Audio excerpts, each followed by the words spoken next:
नमस्कार। ये क्या बहू, तुम बिना घूंघट किए बाहर से चली आ रही हो? मोहल्ले वाले देखेंगे तो क्या सोचेंगे?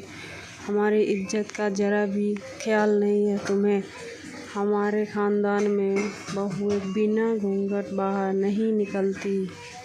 कितनी बार समझाया है तुम्हें, पर तुमने तो सास की बात न मानने की कसम खा रखी है। तुम्हारी माँ ने तुम्हें सिखाया नहीं कि ससुराल में कैसे रहना है। निकिता के घर में आते ही सास शोभना जी ने हमेशा की तरह तानों की बौछार करनी शुरू कर दी। निकिता की शादी 6 महीने पहले ही हर्ष से हुई है। उसकी ससुराल में सास ससुर, एक छोटी नंद पूर्वी और उसके पति हर्ष ही थे। छोटा परिवार था। ससुराल में निकिता के लिए बहू वाले सारे नियम लागू थे। सास तेज स्वभाव महिला थी। घर में उन्हीं का शासन चलता था। घर के सारे कामों की जिम्मेदारी निकिता को सौंपकर उन्होंने घर के काम से मुक्ति पा ली थी। निकिता ससुराल के माहौल में रचने बरसने की पूरी कोशिश करती थी। घर की सारी जिम्मेदारी भी बखूबी संभालती थी, पर फिर भी कुछ गलती हो जाए तो सास ताने देना शुरू कर देती थी कि तुम्हारी माँ ने तुम्हें कुछ सिखाया नहीं, कोई संस्कार नहीं दी। बात बात पर मायके वालों का अपमान करती थी। निकिता अपने संस्कारों की वजह से चुप रहती थी और कोशिश करती थी कि उन्हें शिकायत का कोई मौका न दे, ताकि उसकी माँ के संस्कारों पर शोभनाथ जी ताने न मार सके। निकिता 2 दिन पहले मायके गई थी रुकने के लिए। आज जब हर्ष उसे लेने गया था तो पता चला कि निकिता अपनी मौसी के यहाँ गई थी, जो थोड़ी ही दूरी पर रहती थी।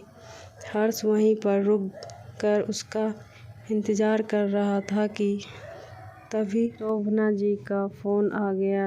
हर्ष उन्हें बताता है कि निकिता अपनी मौसी के यहाँ गई है। उसके वापस आते ही हम दोनों घर के लिए निकलेंगे। ये सुनकर शोभना जी का गुस्सा 7वें आसमान पर पहुंच गया कि बिना उनकी इजाज़त के वह किसी रिश्तेदार के यहाँ कैसे चली गई।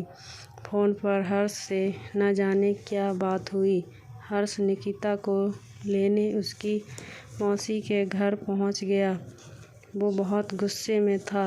वहां जाकर वो निकिता को भला बुरा कहने लगा और बिना बताए मौसी के यहाँ आने के लिए डांटने लगा और तुरंत ही वहाँ से चलने को कहा।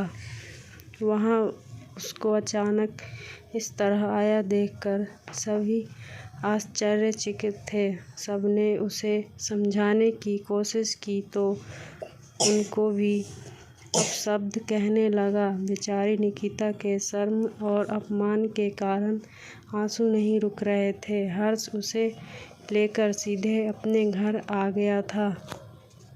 हर्ष के व्यवहार से दुखी निकिता रोते हुए कब घर आ गई थी उसे पता ही नहीं चल पाया था। उस पर घर में कदम रखते ही शोभना जी ने उसे फटकारना शुरू कर दिया। तुम बिना घूंघट चली आ रही हो, एक तो बिना बताए अपने रिश्तेदार के यहाँ चली गई। यही सिखाया है तुम्हारी माँ ने तुम्हें? निकिता, जो हर्ष के बर्ताव से पहले ही बहुत क्रोध थी, आते ही सास के ताने सुनकर उसका सब्र का बांध टूट गया।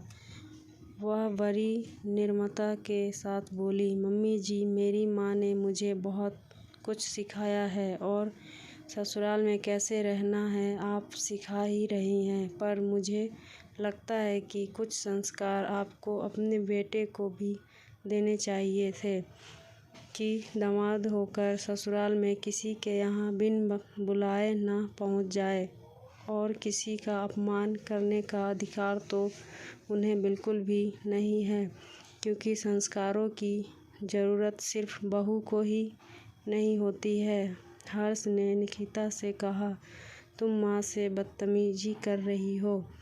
निकिता, मैं माँ से बदतमीजी नहीं कर रही हूँ, बल्कि उन्हें बता रही हूँ कि जिन संस्कारों की उम्मीद वे अपनी बहू से करती हैं, उनके बेटे में भी होने चाहिए। बहू को कैसे रहना चाहिए ये बात तो मम्मी जी हमेशा बताती हैं, पर दामाद को ससुराल में कैसे व्यवहार करना चाहिए ये बात शायद आपको बताना भूल गईं।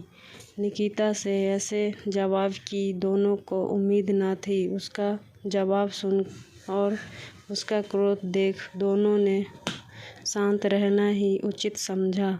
शोभना जी ऐसा दोबारा न होने का आश्वासन दे अपने कमरे में चली गई। फ्रेंड्स, स्टोरी अच्छा लगे तो प्लीज़ सब्सक्राइब करें चैनल।